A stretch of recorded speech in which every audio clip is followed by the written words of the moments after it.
The last time the Giants stepped into University of Phoenix Stadium, they left as Super Bowl champs. But can they leave 10-1 after stepping there on Sunday? Hey, how are you folks? Jason Horowitz, CBS Sports' Charley Casserly. Glad to be with you on the NFL previews presented by Comcast. And both New York teams really in the games of the weekend. The Jets and the Titans, and the Giants here on the road in Arizona. Now, Charlie, the Giants proved last week that they can run on anybody. 200 yards for a third straight week. They did it against the Ravens.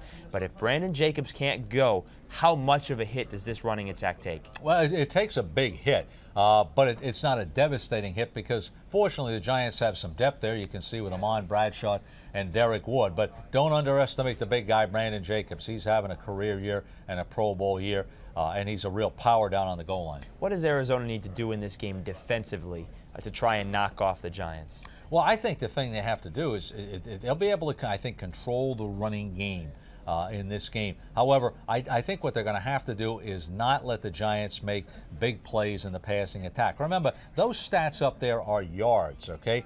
The Giants don't have to throw the ball as much. If they did, they can be very effective. So they can't give up the quick, easy score to the New York Giants. And at some point, they've got to gamble in the running game and force the Giants off schedule so the Giants don't take the Cardinal offense totally out of this game by keeping them on the bench. Big plays in the passing game. We saw it from Eli Manning in the Super Bowl.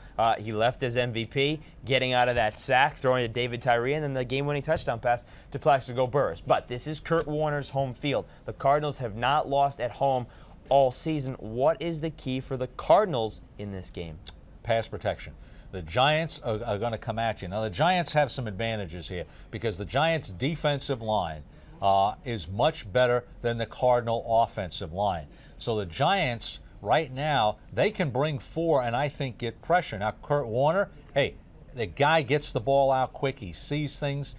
So the ability for the Giants to get Kurt Warner on the ground, to force him into turnovers is going to be crucial. And can they do that without blitzing? I think they can. But hey, knowing Steve Spagnuolo and the Giants, they're going to blitz too. They're going to, yeah, absolutely they are. You know, one thing that I think doesn't get talked about enough, it's kind of strange because you used to think about the Arizona Cardinals, and it was never a home field advantage. They played in Sun Devil Stadium. Awful, it was awful.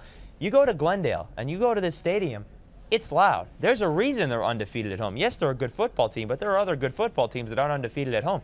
This is becoming one of the toughest places to play in the NFL. Well, it is, and it becomes tougher when you have good football players, and the Cardinals have a number one. And this is the thing the Giant offense is going to face, is that crowd noise, and are they going to stumble to get off to the start? And if they get behind, that takes them a little bit out of their running game. And you know, the other interesting matchup to watch, the Giants corners and secondary against Anquan Boldin, Larry Fitzgerald, and Steve Preston, because nobody's been able to shut those three guys down, especially Boldin and Fitzgerald, who last week had more than 330 receiving yards.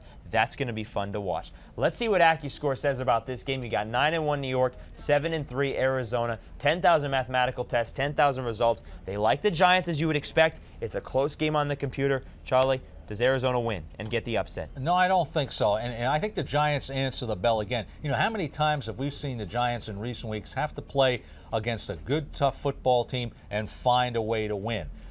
Brandon Jacobs is a big loss in this football game, but I think defensively, I think the Giants rise up here, force Kurt Warner into some turnovers, and to me it'll be interesting watching the matchup of the Giant corners against Boldin and Fitzgerald. Hey, Boldin and Fitzgerald, as good as they are, they're not fast guys. The Giants like to press, they're effective at it.